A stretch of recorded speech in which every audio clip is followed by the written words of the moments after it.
Get ready for an exciting episode of Terp Trends. Today, I'm joined by Luke and Chris, the powerhouse duo behind Gratitude Gardens.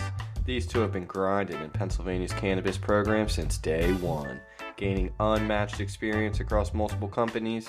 Now they've joined forces to lead Gratitude Garden, crafting premium hash and championing a stronger, more connected cannabis community.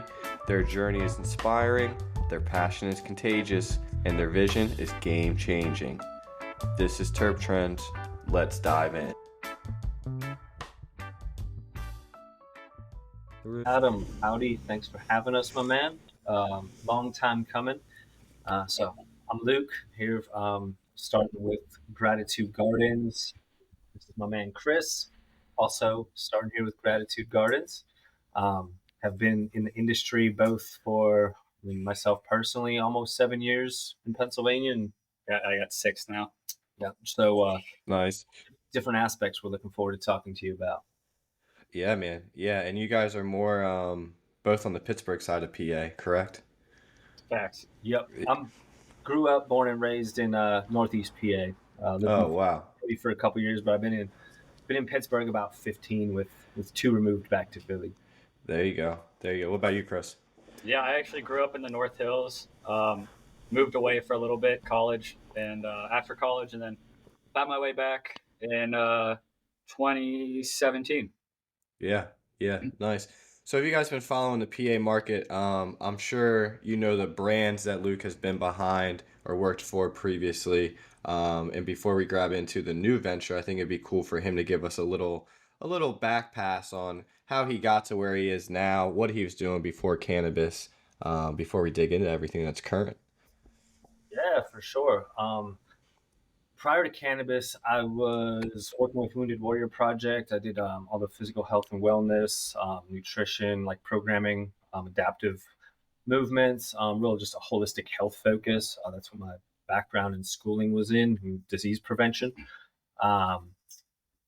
As the cannabis program was kicking off, I was also working for as a brand ambassador for a supplement company.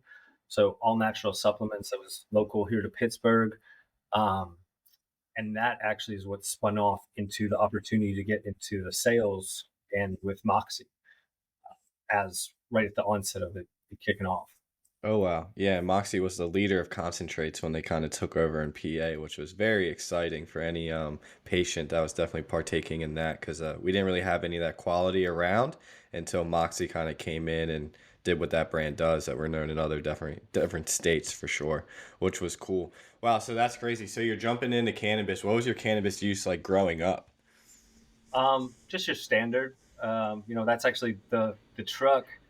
That's part of the logo. This is the truck we used to do burn rides in the strippings. Like growing up in Northeast PA, for people that don't know what strippings are, it's where the old coal mines were, Oh and wow. it had a 4-wheel drive. You could hop over some banks and have a more enjoyable, peaceful time with use. Oh Uh, yeah. yeah.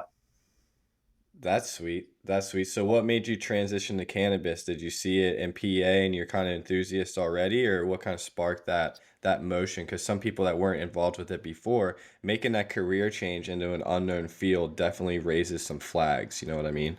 Oh, for sure. Especially coming from something like what I was doing, like in the nonprofit sector, like, folks that are close to you, like parents, and like, are you sure you want to do this? Like at the time, it was still a somewhat of a concern. They're like, well, it being federally illegal, if the federal government wanted to come into these states and say, hey, you know what, you're actually, we're shutting down shop. That was, still kind of an unknown that long ago. So definitely was a bigger risk going from a very happy career and kind of not knowing what. But what was drawing me in was actually the research component that was tied into the Pennsylvania program. That's actually the area I wanted to find myself landing in because I was, as I mentioned, like the disease prevention. That's what I was doing at Pitt for my master's, and it was more around looking into holistic approaches for preventative health rather than reactive. Yeah, and then so you're with the Wounded Warriors and you're dealing with obviously veterans coming back and we're dealing with a lot of things, especially PTSD. So when you're working in that field, did you have any or hear any chatter of people using cannabis that also may, um, you know, make you more of an advocate towards it? Yeah, for sure. Just in the ways of like, post 9/11 veterans is what Wounded Warrior Project specializes in. Um, and the two like really main thing that affecting that population is, traumatic brain injury and post-traumatic stress. So like when you could, reduce or minimize your dreams, then that's obviously carrying over into things like night terrors. That's, causing folks to lose sleep, circles into you have poor night's sleep, you're not going to have the best day, you're not going to eat the best, you might not have time to exercise. So it's like this compounding effect, just from lack of sleep. So things as simple as that, there's huge benefits. Yeah. And have you seen any like progression with cannabis and anything in that field already, or been working with people with that? Yeah, and actually, there's a great group here that started in PA, Balanced Veterans. They do a lot to for outreach, to kind of help with education and getting people like knowledgeable of things that like options that are out there. I think there are some changes coming to the VA for it to be more accepted and uh, not distributed from there, but from like a card perspective, because that's something that had been a hindrance previously. Yeah.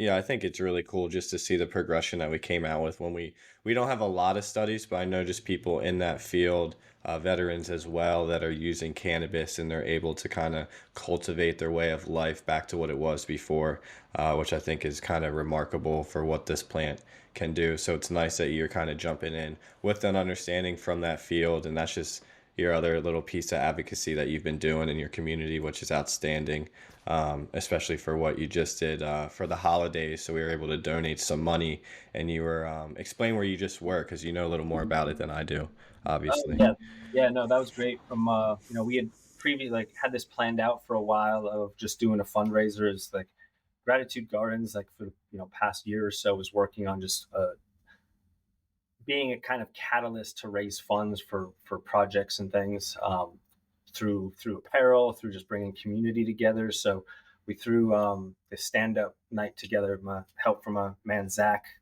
Conklin in Sunnyside. He local stand up in the Pittsburgh area and like organizes these events. So pulled a bunch of great local comics together.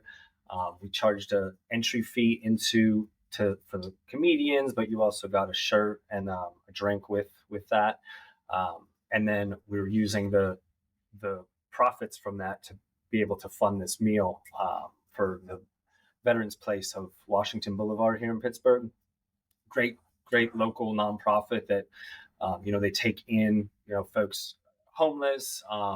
If there's not space, they have at least two hot meals a day they could go to get there, and there's other like services for them to get plugged in to the community. So with everything we were raising, we did a coat drive, and then we did the meal we provided, and some help from our friends at Sunnyside to serve it as well. Got it from the Brinery in Pittsburgh, which is a killer spot in Sharpsburg. So I had a really good, warm, catered meal for their Christmas party. Oh man, that's awesome. And I think that's just like a key highlight of what you're going to be representing and what you're trying to bring to the board on more of the community side of cannabis, which to me is one of the most important sides of cannabis. So it's cool to see, what you're introducing and you're highlighting it and you're also putting it out for the people to see and be involved in, which I think is going to be excellent for the community, man. So I applaud you. I think that's great, Luke. So you're jumping into Moxie.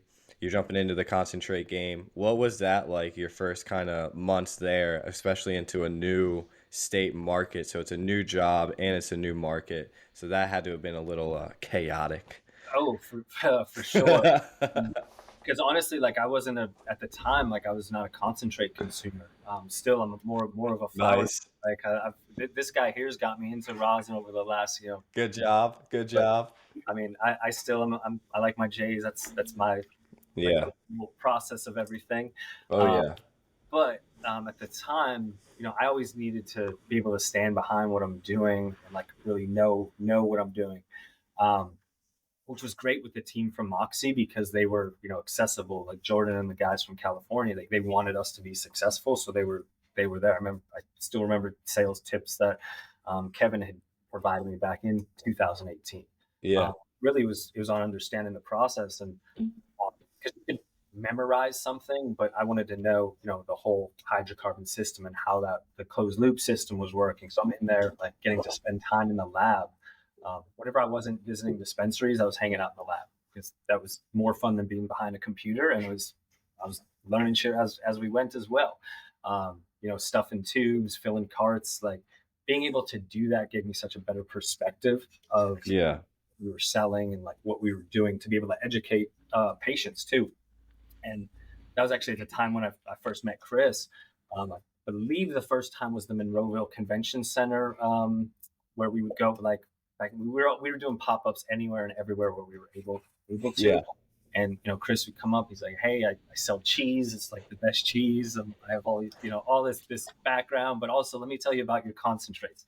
And he knew way more than I knew. And I'm like, I'm going to be completely honest. You're much more qualified than me in this position. Like I will absolutely, whenever there's an opportunity, like I'd love to be able to give you one. And then I'll let Chris tell his story, but then he got into gave up what I think was probably a pretty sick gig, slanging the good cheese, but onto the dispensary side and got in from that end and really blossomed and flourished from that portion too. Yeah. Yeah, that's sick. So because Chris, I'm excited to talk to you, but before we dig into that, so I had Jimmy Lane on, and he previously was a buyer in PA, and now we're talking to you, and you were more in the sales side for Moxie. So what's that like? What's like like walk us through what a sales role is like in cannabis, because that's going to be the opposite of what Jimmy lane just kind of educated us on. So that'd be cool to hear that point of view. Yeah, Jimmy's my man too. I love still keep up with Jimmy. He was when the Terra Vita days. They were a great Yeah. customer, a great customer base as well. They really set the standard for what a dispensary was, and from the education standpoint, like that whole crew, all y'all that were there, all doing something. Have Yeah. taken that knowledge elsewhere. Yeah.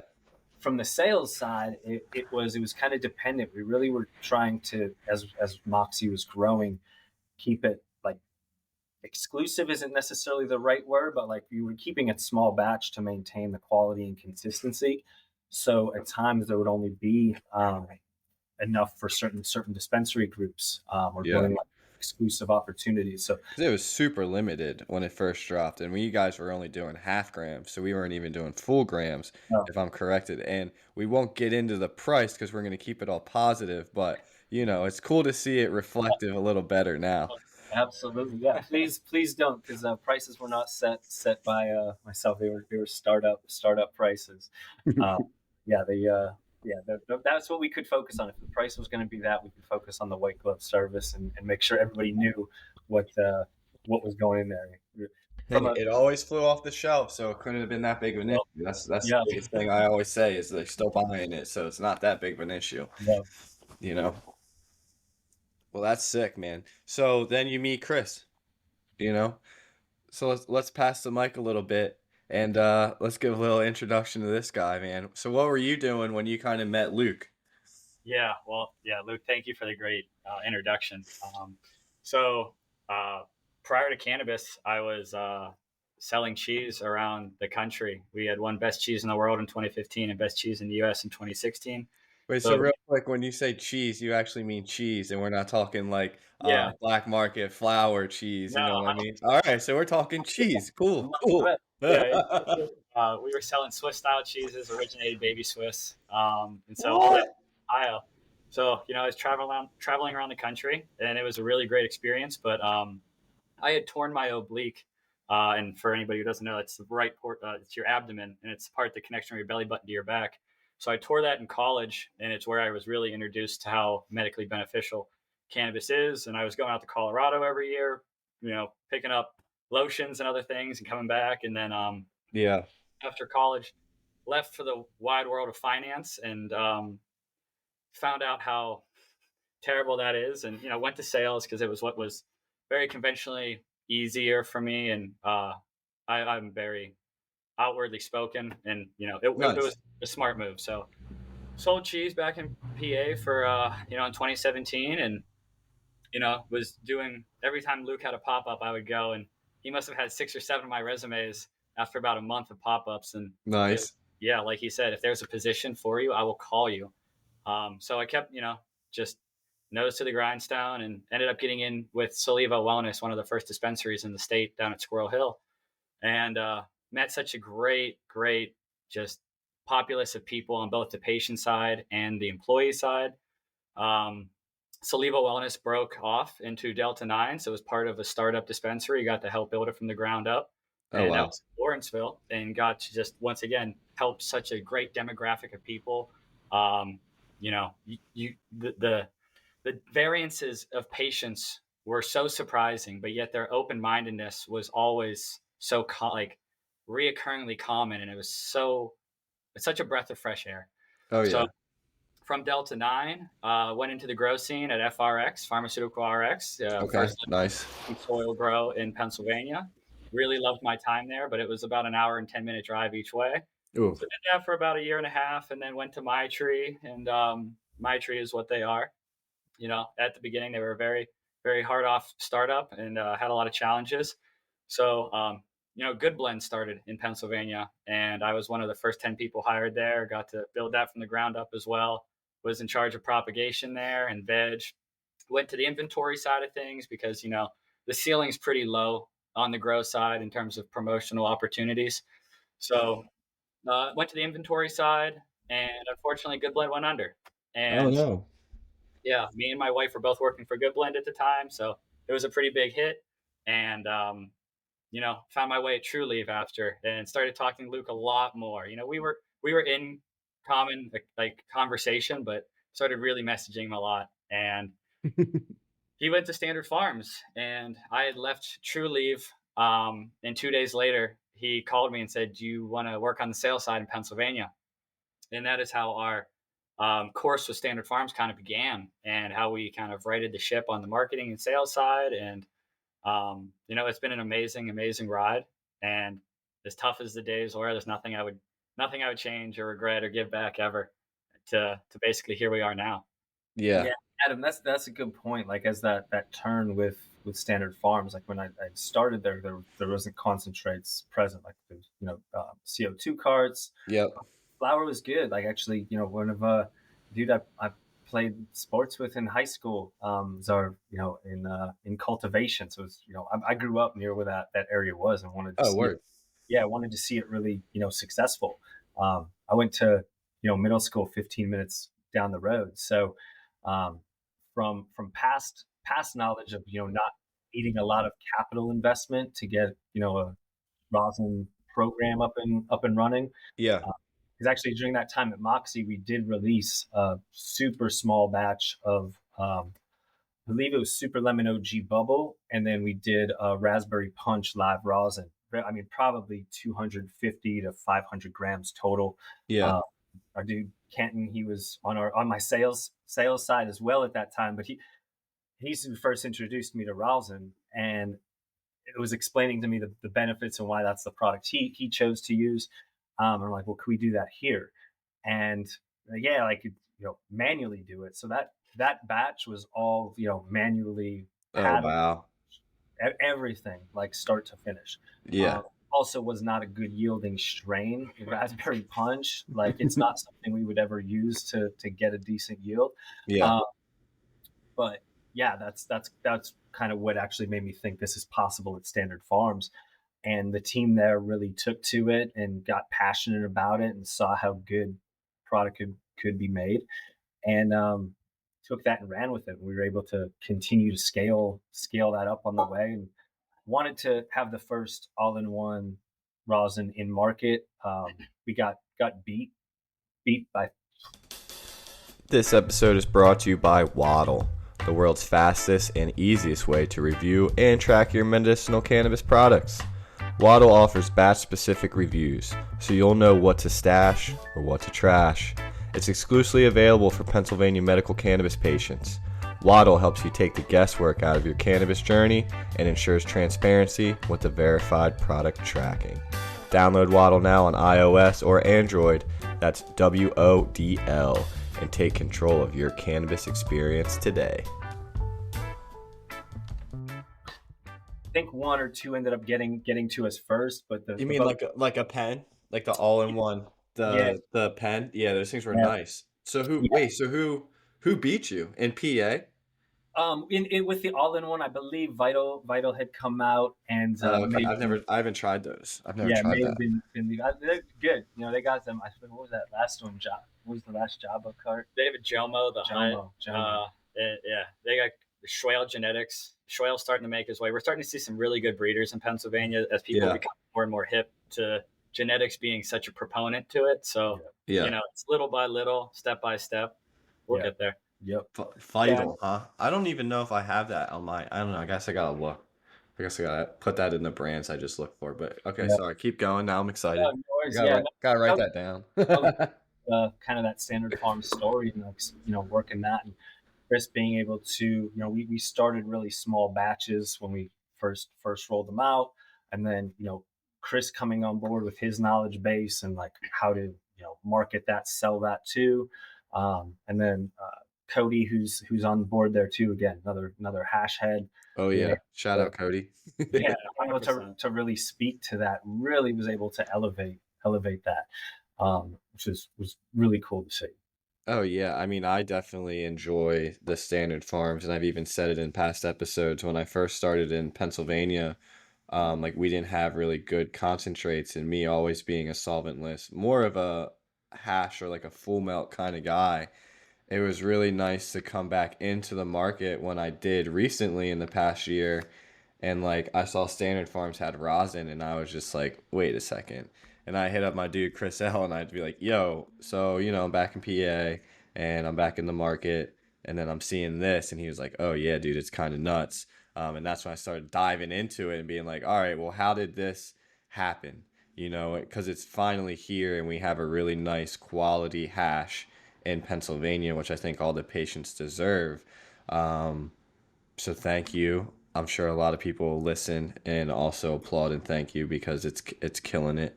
The appreciation for solvent lists, which I know. So Chris, you're definitely into the solvent list. I'm indulging on some of your stuff now.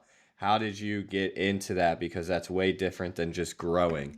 Some people go from just kind of growing and then it opens the door to what else can I do with this? And it seems that you kind of got deep into the science right away and just started digging. So, what sparked that interest in you?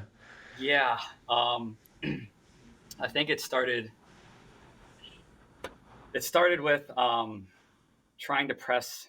I think we went down the entire gamut. We got to where we are now because it is the best overall way for us to do it in the capacity and how I do it. So it started with open blasting in 2015, like 2013, 2014, and Yep. realized like all the nightmare stories from my friends, blow up their kitchen, caught themselves on fire. Oh yeah. Yeah, this just ain't it. Like this cannot be it. So yeah, when I lived in Cleveland, I was just getting like packs and open blasting like in my garage and Mm-hmm. trying to make it happen. And you learn how poor that is. And so then we went on. And when I moved back to Pittsburgh, I kind of got into some personal and endeavors where I had material much more easily for myself. So Nice. pressing rosin back in like 2016, and I was like started pressing flower rosin, and I was like, this is also not it. Were you using a Eventually, hair straightener too, or what were no, you we doing? actually got a Rosin Tech Labs, Nice. Rosin Tech technology, Rosin Labs Technologies. We have a really good friend out there named Crucial Chris. Big shout out to him, great dude. And so talking to him, and he was washing for Rosin Tech Labs at the time, and was like, this just isn't it. So we went to try to dry sifting, and our yields on dry sift were so bad, and especially without a really good cold and like prime time material, like it was just tough. And so seeing how that came out was just dark and like just you couldn't get it good enough. And so it eventually got to when we had our own home that we could start to wash. So we washed and we went to air drying, and we were like, this is you need a lot of real estate for good air dry, so it Yeah. water compounds on itself within the product. So then ended up just biting the bullet and getting a freeze dryer. And through all this, we've always been like no insecticide growing, no pesticide growing, always living soil. Do 270-gallon beds, no salt nutrients.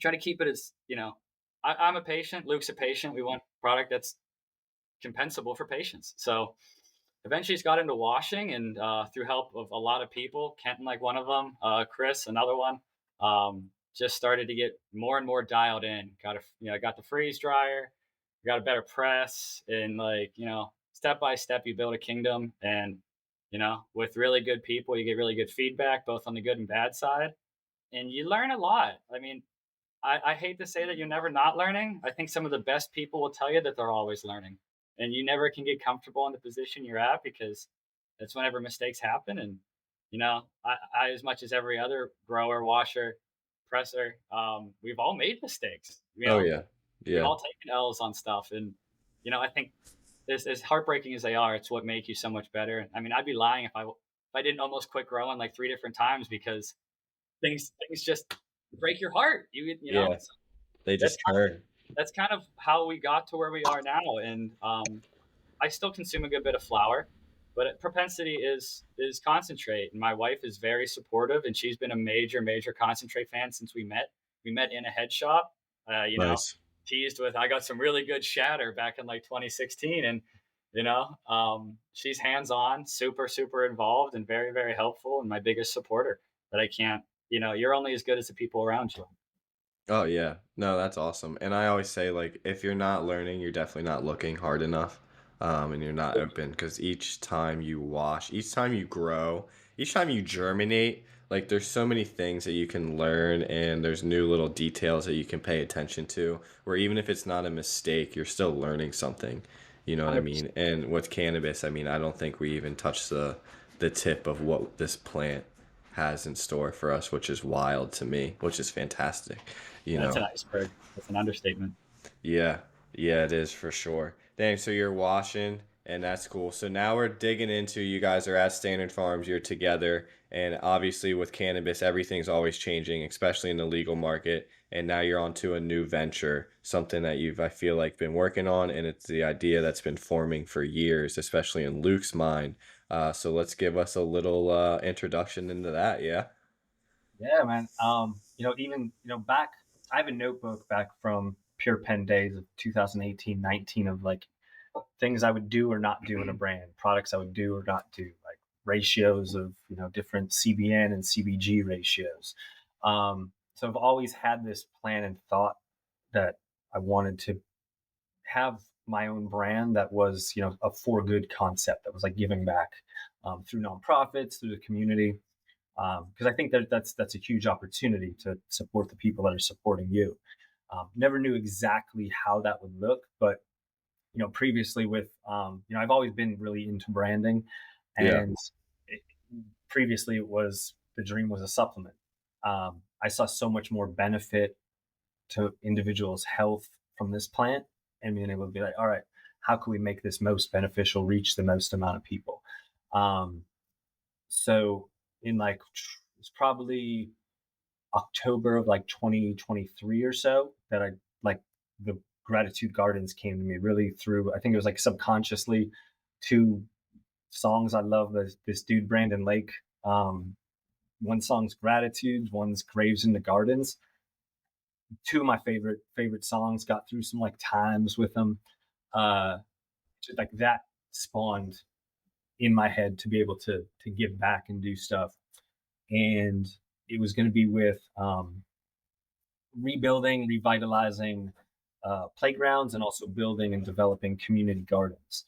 Because I see so much opportunity for word unity's literally in there, but also like my time at Wounded Warrior Project was teach a skill, hone a skill, let folks be independent. So with gardening, being able to go into a community and teach kids, teach people, this is how you grow peppers, tomatoes, cucumbers, and be somewhat self-sustaining, know what's going into your food, like that there isn't pesticides, like how you could grow it without all that Oh yeah. garbage. And again, empower them to do that at their house. Like you might have this lot set up, and now you have the tools to do this on a little stoop is all you really need. Um, so that idea was forming in my head, and that's where I just started the apparel to kind of start to build a community behind it. And really, one of the main first projects will be, and where this stemmed from, was the playground that I grew up on. Where I learned my street smarts. Um, they recently, so the playground's completely leveled. Pickleball is like a big thing now. I've never played it. I Yeah. don't know if I will. But I want to try it. well, hey, you'll get to try it when we do this. Like it This looks sick out there, and I always see it, and it's a huge thing. So I know you like the fundraising, so like this is going to be one of the first big things we do, I probably do. April to May. So this playground in Hazleton got a grant for new pickleball courts, beautiful pickleball courts, but the playground's still leveled. Like there's nothing there. So it's like you built something for adults. Wow. But yeah, no, it should be more the kids first, Yeah. But like, hey, it was a grant they got that was directed to pickleball. But reaching out to folks that I know, like in council there and in the rec department, they were really on board with having like kind of a park party with a pickleball tournament. So and then that's going to be one of the first like big fundraisers where a portion of our revenue every quarter is automatically earmarked to nonprofits, Nice. and a portion of it is this playground rebuild. So Northgate's going to be the first one we do that with, and we also have some other cool things. Like it'll be too much to get into, but an artist friend of mine donated a really beautiful painting that his art averages like $3,000 a painting, and he's like, hey, just have it to put towards this first project. My man Sean Augustin, he's somebody I met through Wounded Warrior Project, used art to heal. It's pretty impressive work. But he heard about what I was doing. He's like, "Yo, please take this." So it's that, and that's the community we're really trying to just foster and build up. Yeah. Yeah, that's sick, man. And I know it's definitely gonna be possible because the revenue from cannabis is just outstanding. And there's plenty of other states that gave us a great opportunity to just kind of follow that I hope Pennsylvania definitely takes advantage of people already paving that path and seeing like where this money can really be put in and how it can just really go back to the communities again. And that's what I said, like it's what this plant's really all about. So I hope with that, more people see that example, grower processors, and get more involved. Maybe I'm just not educated enough on what everybody's doing, but I feel like there's a lack of maybe highlight onto what people are doing. And it would be cool to see these companies get more involved. So it's cool that you're going to kind of take the torch. Yeah, I definitely don't want that. to be a monopoly on that. I definitely want to see that be a common thing, and really like being able to lift people up through it as there's up. Like one of my favorite sayings is, when the tide rises, all ships do. So being able to bring people up in different areas, it's like, oh man, if I could just promote you a little bit, you have a really great product. Yeah. And there's definitely some folks out there, like I'm sure a lot of people are familiar with Organic Remedies across the state. Like they're always in the community doing stuff. Mm-hmm. A lot of times, time is better than money. A lot of times too, where you're actively engaged and people seeing like, I think the stigma is so minimally, like so reduced by this point because of so many people out there engaging in the community. Well, you'll always run into certain folks that are like, going to be very anti or opposed, but it's very rare that I meet somebody and tell them what I do, and they're like, "Oh my god!" Like it's usually of interest. Like, tell me more. Yes. And I hang out in all different types of circles, so it's not like I'm just in the cannabis scene. And at my daughter's friend's 4th birthday party, I was talking to his grandfather about all the different benefits. So it's not it's not that thing anymore where you feel like, oh man, I got to. Check out brownbagfarmgoods.com, an online seed bank that specializes in hash strains, landrace hybrids, and a wide variety of top breeders, including MTS Farms, Top Dog Seeds, Bloom Seed Co., and dozens more. Free shipping on all U.S. orders, and international shipping is available as well. Brown Bag Farm Goods. Grow the seeds that will grow you. Someone's gonna be mad about if I say what I do. I know. The only people that get upset these days over cannabis seems to be like the DOH, So we won't get involved with that though. That's all right. So that's cool. So how's this all coming to fruition then in PA? Man, yeah, we there was some changes at Standard Farms. Uh, More like nationally with the organization. The earnings call wasn't so hot, and a friend of mine actually had reached out, that I had given an opportunity to previously, um, and had mentioned, was I interested in working with them on their wholesale. I was like, man, I'll be honest. When I came to Standard Farms, I told dude that hired me, the last brand I wanted to build was Standard Farms before building my own. And I didn't even have the Gratitude Gardens name at the time. I just knew I wanted to do For my sure. own, from like the Moxie to Standard Farm, different brands through there. Like, man, putting all this work, and like, I operate with an ownership mentality. Like, I always wanted to work as if it was my own brand to determine, what works and what doesn't. Because I'm trying to win each time and provide a good product, good education, so that people know what they're consuming. So, um, he's like, well, what's your what's your brand? And so it like piqued interest, and like, I had it all laid out. Had, obviously, from doing the apparel, what the mission was. A lot of brands, if you ask somebody what their mission is or their vision, they're not going to be able to tell you. They don't have one. It's just a logo. Yeah. But when you have that, you rattle off and what you are about. It's like, oh, there's actually a story there. Yeah, like even down to, like I mentioned, the truck. There's story in it. Like the roses that are in the bed. My daughter's name is Billy Rose, so she she's been, I believe it was Salivo. Yeah, she was in Salivo when she was about 6 months old. Um, uh, so she was, she's been there through this, entire career thing too. Like, oh, well, do you have branding? Well, no, but I got people that, from spending enough time in this industry, that I could reach Yeah. out, get get this stuff done, and really came together rather quickly, way faster than I ever would have anticipated. But you Oh gotta yeah. be Well, ready it was to, ready. It yeah, seems like it was just ready to go. So and it's like, hey, and then said to this guy, I was like, I feel bad. Like, one thing is, like, when if I bring somebody on board somewhere and then I have had to leave, that's usually who I like feel for. yeah. But with this, and knowing the past knowledge base, I'm like, I have this opportunity to build this brand. Like, the knowledge base that is in that head of, from just like the plant knowledge right down through that whole process. Yeah. Is that something you'd be interested in? And things came together. Yeah, it was a no brainer. Honestly, it's we pick up exactly where the other one leaves off, and it's a crazy relationship. It's hard to find other people that work as hard as you, or have the mentality, like that ownership mentality that he was saying. When I was at Good Blend, I was a major proponent into their solventless room, and you feel a certain way when things don't go how they should Yes. because of corporatization. Yes. And Especially when you have so much passion behind it.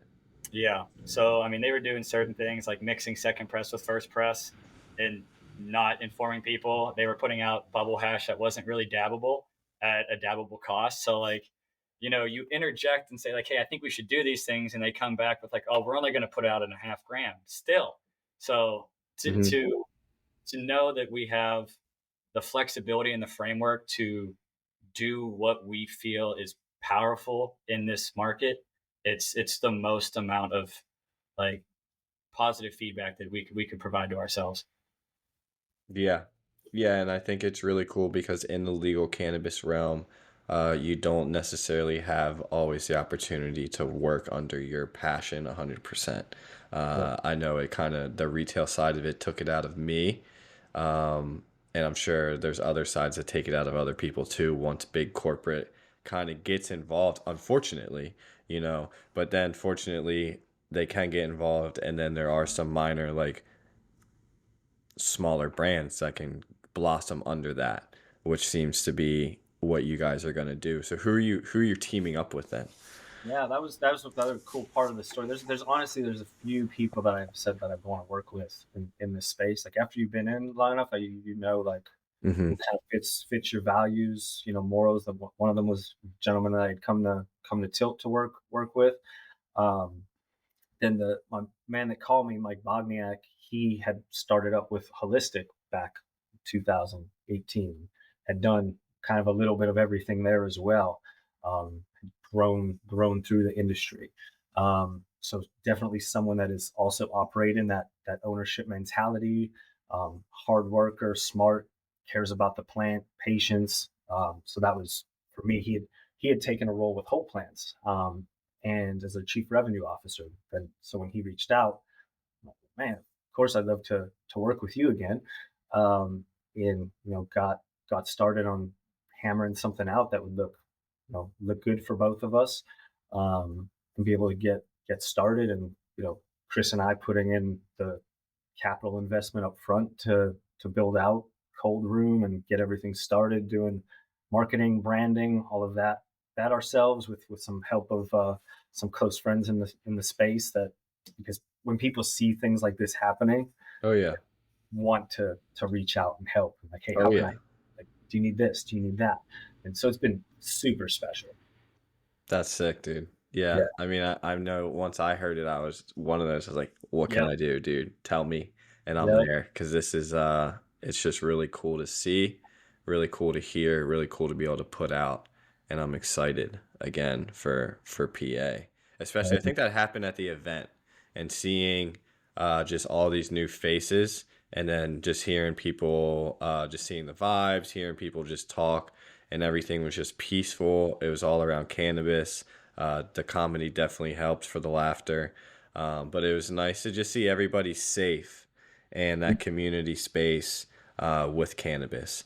And I'm excited to see that kind of be more of a trend, hopefully, with everybody. Yeah. So what's up? What's the timeline for everything? How we looking? Yeah, I mean we're in the thick of it now. Really, so we're waiting on the final approval on the packaging from the Department of Health. They've been very communicative of like, hey, do you have this? Do you have that? So that's been great. Can't ask for anything more than that. As soon as that's approved, we're going to do some like temporary packaging to be able to get to market at the latest February. We should definitely be good for mid January. Um, but we're going to have what the packaging will look like. We're just going to have it modified with like some stickers to be able to get it out, because what's most important is what's on the inside, just like us. Um, but we do have some really unique packaging we'll be working with once we're able to. As you get deeper into the space and you hear like phrases like Chinese New Year, that essentially puts a halt to all packaging Oh production, yeah. shipments. So that's essentially what we're in right now. So Yep. we got also again good friends in the industry, people from other companies that you would. Again, I mentioned when the tide rises, all ships do. Like other companies that you would think were competitors, offering, "Hey, do you need jars?" So sick thing about this space. I don't know if it's like that in every state, but here it is. Um, so yeah, I'd say mid January to first week of February, you'll definitely be able to see product out there. Uh, Oh. yeah, and on it, the biggest supporter of like I've always worked so well with the team from Sunnyside. Like I know we talk MSOs and the people here are local here. Yeah. And we're going to launch exclusively with them for the first week. So some of the first batches will go right out through their doors, and a lot of that, and then we'll be producing more as consistently to roll out the following week to some of our other favorites, which honestly is pretty much everybody in the space. Like being able to be at like the event you mentioned, and Trulieve hosted an event a couple weeks ago in Fishtown, and that was great. And it's just the collaboration and people like saying like, "Oh, we can't wait to be able to try this, to sell it." And it's like I said before, just so special. Like it's the community's killer. Yeah. Well, I think one, the quality of it's going to sell itself, but two, the quality of the gentleman behind it is just going to take it to where it's really going to go, Um, which I think much more appreciated. people will understand that more and more as they understand you two and they see what goes behind what's about to hit the shelves. So, what products are you rolling out with first drop? Yeah, so we're going to roll out with a propensity of 2 gram and 1 gram jars. We're going to do the conventional bag pull of like 73 to like 140. So that'll be initial. As product starts to get pushed out more, we got a whole lot of SKUs coming that aren't in the market right now, like a level of full melt, farmer's grade, a full spec. Um, the list kind of continues to go on. Yeah. Um, Adam, you're getting stuff from the consumers now in the production and pushing out. Like, so now you're getting what I've always looked at things of like, what do I want to see when I walk into a dispensary? Like, what Yeah. catches my eye? Now you have a dude that's like, what have I wanted to purchase? What have I? So that's what's going to be coming, and we're going to be so patient led because like that's we off rip. There's going to be speed bumps. It's literally two guys putting this all together. Yeah, 100%. We're just a couple of guys, so like everything. I'm managing social media, so like please, I'm very interactive. I want to hear from people, like pros and cons. Like when I was at Moxie, I'd walk into the dispensary, tell me the negatives, because like I don't need to fix the positives, but I need to fix the negatives. 100%. We do that, like the man at the dead shows finishes off. Please be kind. You want to do that with kindness, but the negative stuff is really what gets us to that level. Like, oh, there's not much more we could improve upon. I didn't want to cut Chris off there, but that was just something that really popped. That it's coming from because I saw your eyes lighting up of different types. Like, yeah, this is what people have been waiting for, but the people haven't been producing the product. So it's like, dude from Catalyst out in California, he has a line that he tagged of weed for the people. Like that's it. It's like weed for the people, by the people. Hell yeah. That's what we want to do here. Yeah. We're stoked. So Chris, keep going though. So we got 1 gram jars, we got 2 gram jars. What else we got? We're gonna have buckets as well. Yeah, we want to make sure everybody gets product before we start. We're doing a lot of small batch. Like I gotta get that across here. It is small batch, and I think that's what's going to lead to the propensity of the demand is leading the supply. We're going to do some mixed washes. We got a 90 to 120 U line that I think is necessary in the market that has not been put out, or at least on a consistent basis. The rosin tincture, that's something that is our own. Like I made that for my wife's migraines and my mother's endometriosis, and it's turned into such a popular product. I'd say almost as popular as the rosin sometimes. People, that's the one shout out too. That was something that I had tried with Chris's, and I was like, "Oh, could we make this?" And provided that it is done a little differently with standard, but that's something we'll be switching back to Chris's. Yeah. But I love it. Yeah, I love it. And I mean, honestly, so like I know we're in this troche market now, and I'm sure eventually we'll get down that road too. But like for me, the tincture does what I want the edible to do. Like, do I really need to eat one gummy, or could I just do a dropper and then eat a gummy bear if I really have that sweet tooth? I honestly don't like the sugar, so I prefer like I drop this in my drink at night or whatever it is. Getting that full spectrum effect from solventless oil. Yeah, I'll take that over. The taste under the tongue by itself to me just hits it. Yeah. I love the taste of hash. Like when I have full melt or bubble hash, I taste test it. It's a weird thing I do. You know what I mean? And it's just like when I first got it and I tried it, I was just like, yes. And then the effects are fantastic.